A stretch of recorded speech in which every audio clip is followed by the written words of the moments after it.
एक टीचर, आजकल के टीचर, कुछ टीचर ऐसे हैं, एक टीचर ने अपने विद्यार्थियों से कहा बेटा अंडा खाया करो।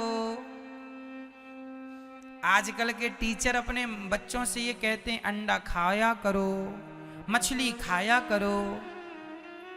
तो एक बच्चे ने पूछ दिया टीचर से, सर हम क्यों अंडा खाएं, क्यों मुर्गी खाएं, क्यों मछली खाएं? तो सर ने कहा कि इसमें प्रोटीन होता है, आपके शरीर को प्रोटीन चाहिए। तो वो टीचर अपने विद्यार्थियों से देखो किस प्रकार वर्गला रहे हैं।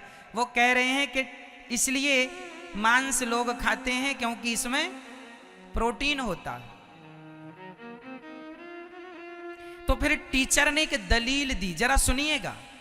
एक टीचर ने बच्चों से कहा बेटा तुम लोग जो दाल चावल खाते हो वह भी तो जीव है भाई। चावल से भी तो पेड़ तैयार होता है ना, चावल को बो दिया जाए धान को तो उससे भी, तो उसके अंदर भी जीव है। गेहूं के अंदर भी जीव है और अंडे के अंदर भी जीव है। तो टीचर ने बच्चे से कहा चाहे गेहूं खाए कोई या अंडा खाए, देखो जरा टीचर किस प्रकार बरगला रहा है। अब मैं आपको बताता हूं कि अंडा खाना, मुर्गी खाना और दाल चावल सब्जी रोटी खाना, इसमें क्या सही है क्या गलत है। कई लोग ये कहते हैं कि दाल चावल सब्जी रोटी में भी तो जीव, उसमें भी तो हत्या हो रही है जीव की। अब इन मूर्खों को कौन समझाए। एक बात बताओ, आप एक हाथ से मछली पकड़ो और एक हाथ से गेहूं का दाना पकड़ो और आप दोनों को काटने की कोशिश करो तो कौन तड़पता है और कौन नहीं तड़पता? बोलो। मछली तड़पती है जबकि गेहूं का दाना नहीं तड़पता, क्योंकि गेहूं का दाना परमात्मा ने हमारे लिए ही बनाया है।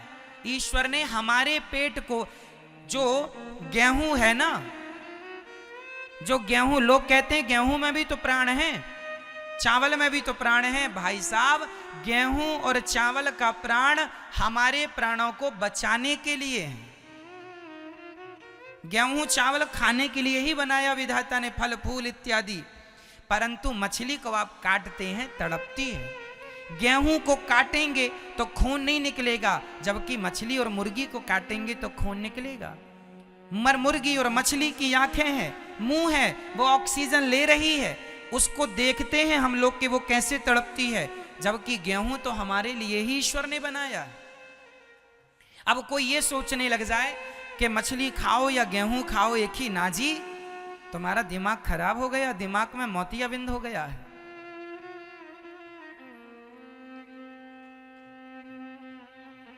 कैसे हो सकती हैं चीजें एक सी?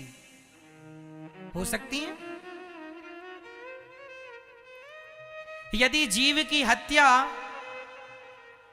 लोग करते हैं, आज आप मछली को मार रहे हो, आज आप मुर्गी को मार रहे हो, कल को आपके पिताजी मर गए तो आप तो अपने बाप को भी भूंज के खा लोगे। क्यों? इनका क्या भरोसा, इनकी मां मर जाए तो मां को ही तल के खा लें। जो मछली को खा सकते हैं, जो मुर्गी को नहीं छोड़ते, जो जीव की हत्या कर रहे हैं। मछली कितना तड़पती है पानी से निकालने पर, लेकिन आप निर्दयी हैं, दया नहीं आती। मुर्गी के पंख नोच लिए जाते हैं। राम राम राम, कितनी निर्दयी कैसे हो सकता। ये मनुष्य का तन पाकर भी तुम्हारे अंदर दया ना जागी तो कई करोड़ों जन्मों तक ईश्वर तुम्हें अब मनुष्य कभी नहीं बनाएगा, तुम इसके लायक ही नहीं हो। ये ईश्वर की सबसे बड़ी कृपा यही है कि ईश्वर ने हमें मनुष्य बनाया। बड़े भाग्य मानुष तन पावा।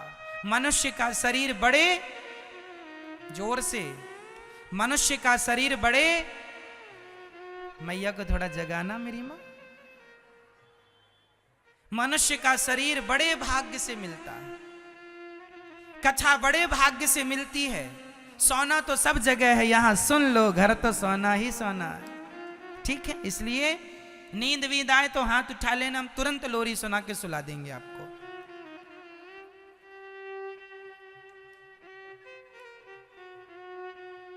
है ना। तो मेरी माँ बताइए, मांस खाने वाले लोग क्या दयालु हो सकते हैं?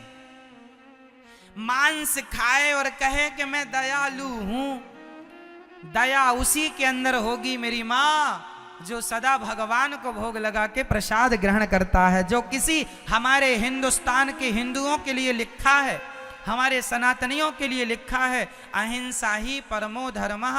हमारे यहाँ चींटी मारना भी पाप है। हमारी दादी तो चींटी को भी आटा डालती है, हम तो चींटी को भी आटा डालते हैं। और पक्षी के लिए छत में पानी और दाना रखते हैं।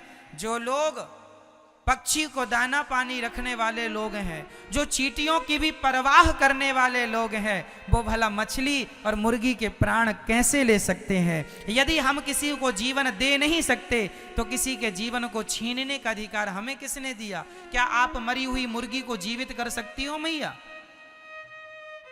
नहीं। तो फिर जिंदा को मारने का अधिकार किसने दिया आपको? तुम कसाई हो। ये लोग जो मांस खाने वाले हैं, ये लोग कौन हैं? कसाई।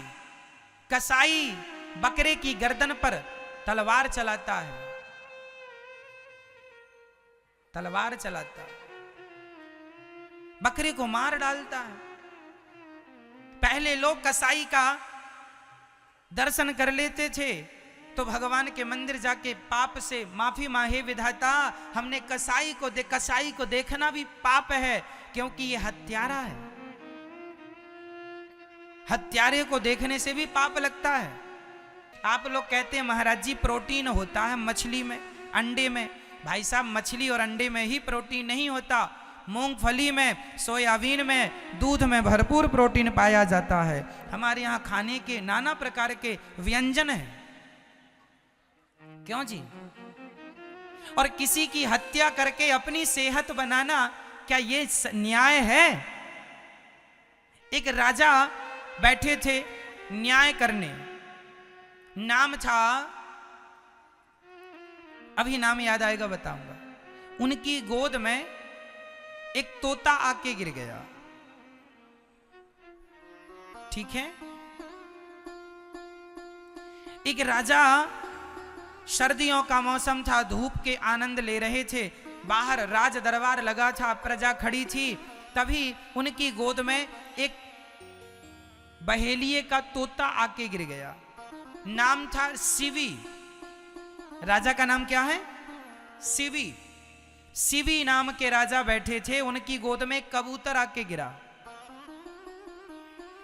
तो राजा ने कबूतर को हाथ में ले लिया, कबूतर टुकुर टुकुर देखने लगा।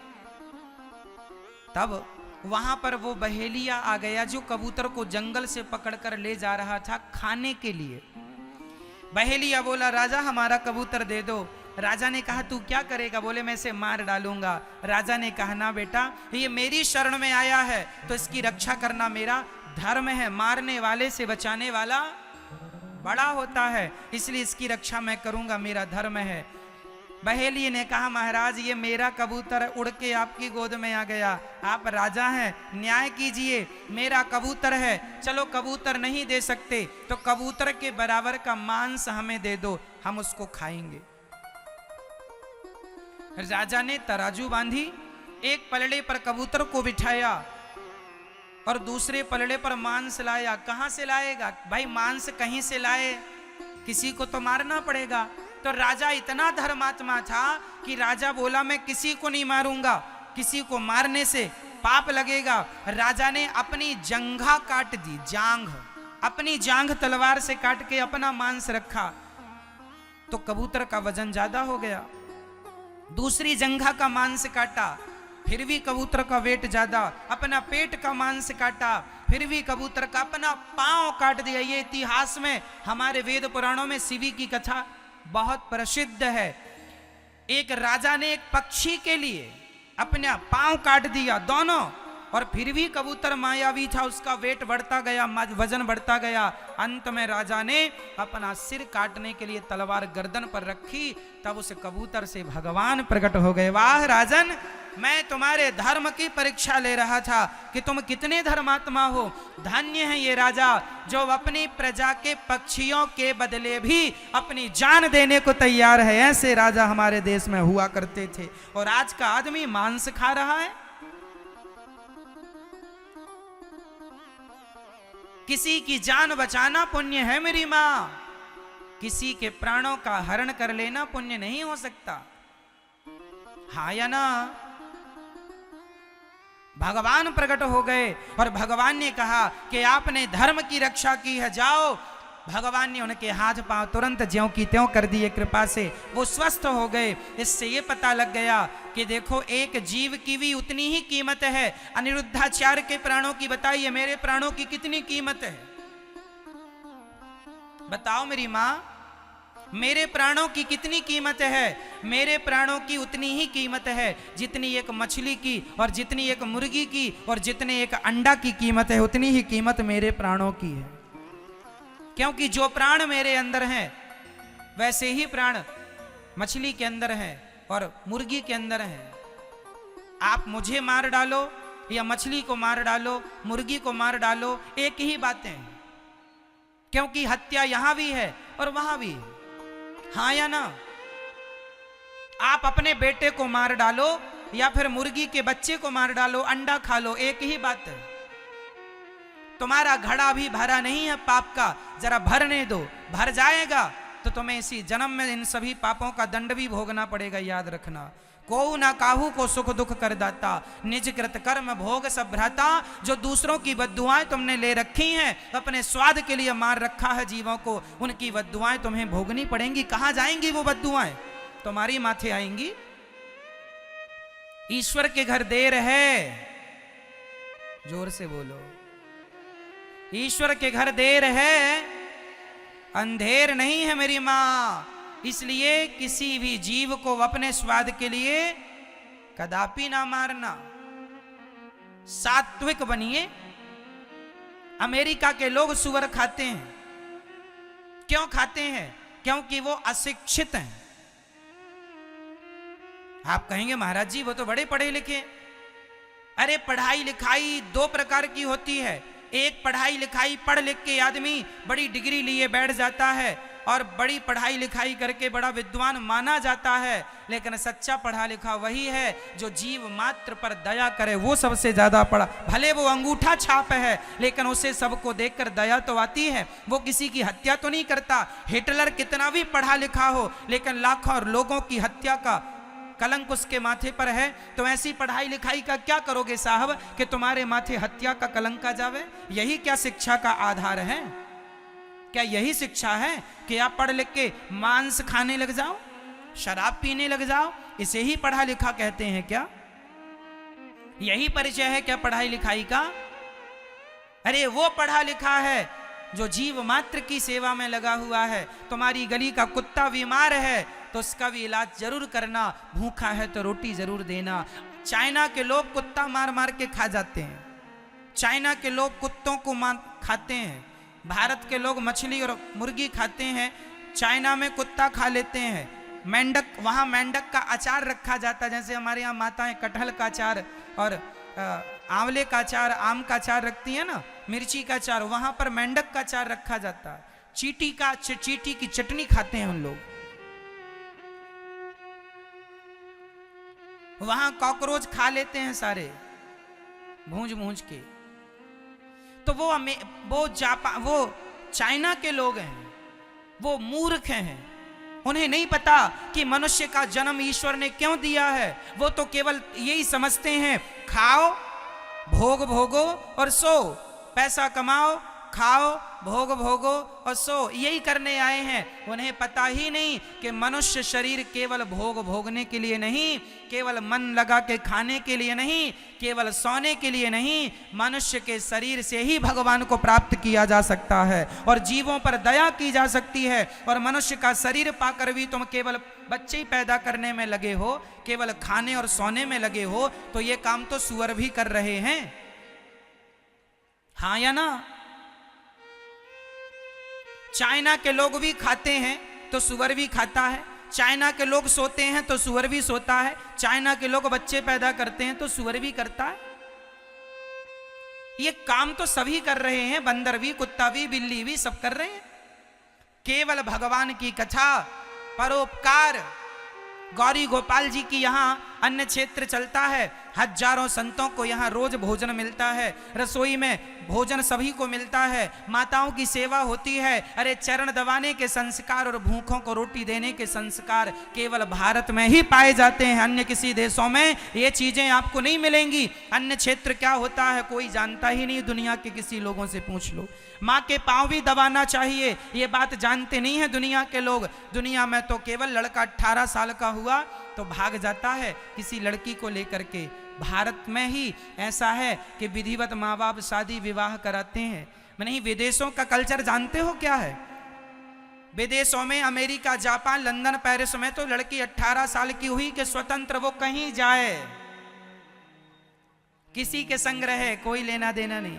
वहां बुढ़ापे में बूढ़े माँ बाप की कोई सेवा नहीं करता। अमेरिका, जापान, लंदन, पेरिस में वहां बूढ़ा आदमी तड़प तड़प के मर जाता है। जिसके पास पैसा है तो नौकर चाकर रख लेता है, कराता है, नहीं तो सड़ सड़ के मरता है। लेकिन भारत में बेटों को यह ज्ञान दिया जाता है, बेटा तेरी माँ भगवान है। माँ को भगवान का दर्जा केवल भारत में दिया जाता है, अन्य किसी देश में कोई बेटा अपनी माँ को भगवान नहीं मानता। नारी को देवी का दर्जा भारत में दिया जाता है, अन्य देशों में नारी को देवी का दर्जा, केवल भोग का सामान माना जाता है नारी को। भारत के संस्कार सर्वश्रेष्ठ संस्कार हैं, इसलिए अमेरिका, जापान की नकल ना कीजिएगा। दुनिया आने दीजिए वो वक्त जब सारी दुनिया भारत की नकल करेगा और तुम दुनिया की नकल करने पे लगे हो। हमारे यहां माता को क्या माना जाता है? बोलो बोलो, और जोर से बोलो। भगवान। माता पिता कौन? भगवान है। आप अमेरिका चले जाइए, पूछ लीजिए माता पिता कौन है। मदर फादर, इससे ज्यादा कोई व्याख्या नहीं है उनके पास। ये मेरी मदर है, ये फादर है, बस खत्म बात। क्या फादर का मतलब होता है, क्या मदर का मतलब होता है, कोई नहीं जानता। वहां तो बुढ़ापे में आदमी अकेला काटता है अपनी जिंदगी। मेरे अमेरिका में बहुत सारे भक्त हैं जो जानते पहचानते हैं, सुनते हैं कथा। वो लोग भारतीय लोग हैं ना, अमेरिका का कल्चर जानते हैं। वो बताते हैं गुरुजी यहाँ केवल भोग प्रधान है, बस शरीर में जितनी ताकत है उन लोग अपनी वो सारी सुअर क्यों खाते हैं? क्योंकि सुअर खा खा के उन्हें भोग भोगने होते हैं। हम लोग भोगी नहीं हैं, हमारी भारत की धरती भोग प्रधान नहीं भक्ति प्रधान है, इसलिए यहाँ सात्विक आहार है। दाल चावल सब्जी रोटी, फलाहार। फलाहार की चर्चाएं केवल भारत में होती हैं, हाँ या ना? इसलिए मेरी माँ, मांस ना खाना कभी भी। आप लोग खाते हो तो छोड़ देना आज की आज। हम उस देश के वासी हैं जिस देश में गंगा बहती है। अमेरिका, जापान, लंदन, चाइना में गंगा नहीं बहती। वो कुत्ता खाने वाले लोग क्या जानेंगे कि 56 भोग क्या होता है।